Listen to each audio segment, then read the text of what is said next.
মুসলমান ভাইরা আমার, আল্লাহ পাক রব্বুল আলামিন গোটা মুসলিম জাতিকে, গোটা বিশ্বকে, পৃথিবীর মাখলুক, শ্রেষ্ঠ মাখলুক ইনসান মানুষকে আল্লাহ তাআলা ডেকে বলেন, লা ইন শাকারতুম লা আযীদান্নাকুম ওয়া লা ইন কাফারতুম ইন্না আযাবী লাশাদীদ। আল্লাহ তাআলা ডেকে বলেন, হে বান্দারা, ও মুসলমান,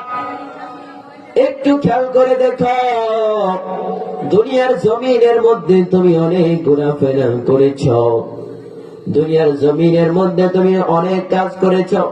অনেক টাকা পয়সা ইনকাম করেছ, অনেক ব্যবসা বাণিজ্য করেছ। মুসলমান,